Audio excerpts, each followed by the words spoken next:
Assalamualaikum warahmatullahi wabarakatuh. Kami dari kelompok 4 akan membuat video pembelajaran tentang Domain Evaluate, Direct, and Monitor atau IDM pada COVID-5. Untuk penjelasan pertama akan dijelaskan oleh Kartika Dewi Puspitasari.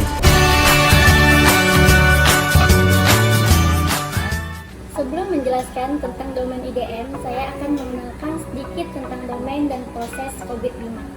Isaka menjelaskan COVID-5 mengidentifikasi seperangkat enabler, tata kelola, dan manajemen yang mencakup 37 proses yang terdiri dari 2 area utama. Yang pertama yaitu tata kelola atau governance, dengan 5 proses di dalamnya, yaitu Domain Evaluate, Direct, and Monitor atau IDM.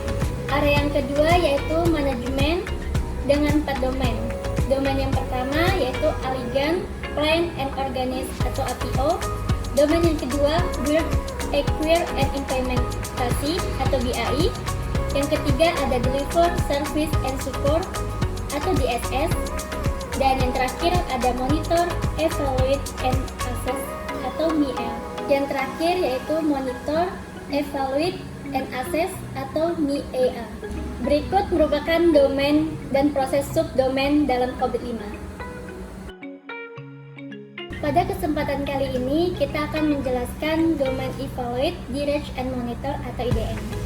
Domain Evaluate, Direct, and Monitor atau IDM pada IT Governance memastikan bahwa tujuan perusahaan dicapai dengan mengevaluasi kebutuhan, kondisi, dan pilihan pemangku kepentingan, menetapkan arah melalui prioritas dan mengambil keputusan, dan memantau kinerja, kepatuhan, dan kemajuan terhadap arah dan tujuan yang disepakati. Domain IDM terdiri dari 5 subproses dan 15 sub-subproses yang dilakukan pada domain ini. Yang pertama ada IDM 01, Ensure Governance Framework Setting and Maintain. Tujuan dari IDM 01 adalah menganalisa terhadap persyaratan untuk tata kelola TI, prinsip, proses, dan praktek yang efektif serta jelas terhadap tanggung jawab dan kewenang untuk mencapai visi misi dan tujuan organisasi. Adapun sub-sub proses pada sub-proses IDM 01 yaitu yang pertama ada IDM 01.01 Evaluate the Governance System, terus mengidentifikasi dan terlibat dengan pemangku kepentingan perusahaan, mendokumentasi pemahaman tentang persyaratan, dan membuat penilaian mengenai rancangan tata kelola perusahaan TI saat ini dan yang akan datang. Yang kedua yaitu IDM 01.2 Direct the Governance System, memberitahu para pemimpin dan dapatkan dukungan, pemberian, dan komitmen mereka. Pandu struktur, proses, dan praktik tata kelola TI sesuai dengan prinsip-prinsip perancangan tata kelola yang disepakati, model pengambilan keputusan, dan tingkat otoritas. Tentukan informasi yang dibutuhkan untuk pengambilan keputusan yang tepat. Subproses yang ketiga IDM 01.03 Monitor the Governance System, memantau efektivitas dan kinerja tata kelola perusahaan TI, menilai apakah sistem pemerintah dan mekanisme yang diterapkan termasuk struktur, prinsip, dan proses beroperasi secara efektif dan memberikan pengawasan yang tepat terhadap TI. Selanjutnya akan dijelaskan oleh Fahri Ramadan. Selanjutnya adalah IDM 2, Ensure Benefit Delivery, mengoptimalkan kontribusi nilai pada bisnis, layanan TI, dan aset TI yang dihasilkan dari investasi yang dilakukan oleh organisasi dengan biaya yang dapat diterima, yang termasuk dalam sub-sub IDM 2, Ensure Benefit Delivery. Yang pertama adalah Evaluate Value Optimization, terus mengevaluasi portofolio investasi, layanan, dan aset TI untuk menentukan kemungkinan mencapai tujuan perusahaan dan memberikan nilai dengan biaya yang masuk akal. Identifikasi dan buat keputusan atas setiap perubahan arah yang dapat perlu diberikan kepada manajemen untuk mengoptimalkan penciptaan nilai. IDM 202 Direct Value Optimization, prinsip dan praktik pengelolaan nilai langsung untuk memungkinkan realisasi nilai optimal dari investasi yang diberikan TI selama siklus hidup ekonomi penuh mereka. Lalu IDM 02 2.03. Pantau sasaran dan metrik utama untuk menentukan nilai sejauh mana bisnis menghasilkan nilai dan manfaat yang diharapkan dari perusahaan, dari investasi dan layanan TI. Selanjutnya ada IDM 3, Ensure Risk Optimization.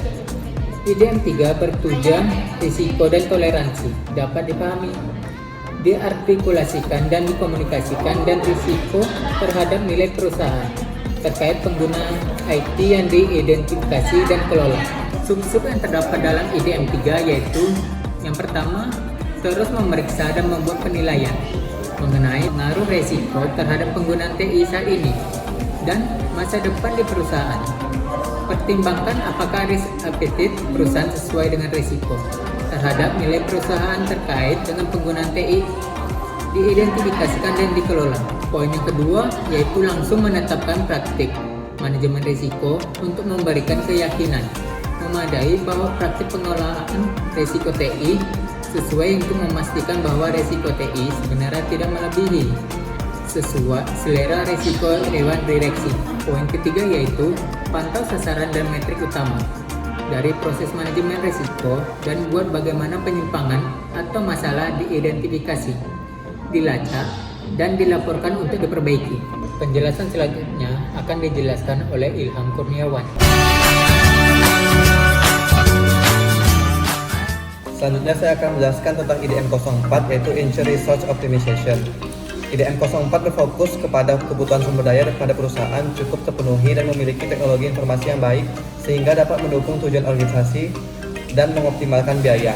Adapun poin-poin pada IDM 04 yaitu poin pertama ada Evaluate Resource Management, yaitu memeriksa dan menilai kebutuhan saat ini dan masa depan untuk sumber daya terkait TI, opsi untuk sumber daya termasuk strategi sumber daya, dan prinsip alokasi dan manajemen untuk memenuhi kebutuhan perusahaan secara optimal. Poin yang kedua yaitu Direct Resource Management, yaitu memastikan penerapan prinsip pengelolaan sumber daya untuk memungkinkan penggunaan sumber daya TI secara optimal selama siklus hidup ekonomi terpenuhi. Poin ketiga yaitu ada Monitor Resource Management, yaitu memantau sasaran dan metrik utama proses pengelolaan sumber daya dan membuat bagaimana penyimpangan atau masalah diidentifikasi, dilacak, dan dilaporkan untuk diperbaiki. Selanjutnya ada IDM 05 yaitu Ensure Stakeholder Transparency. Tujuan dari IDM 05 ini adalah memastikan adanya komunikasi yang baik dengan pemangku kepentingan terhadap pengukuran kinerja TI dan dasar pelaporan untuk meningkatkan kinerja. Adapun poin-poin dalam IDM 05 yang pertama ada Evaluate Stakeholder Reporting Requirement, yaitu memeriksa dan menilai persyaratan dan komunikasi pemangku kepentingan saat ini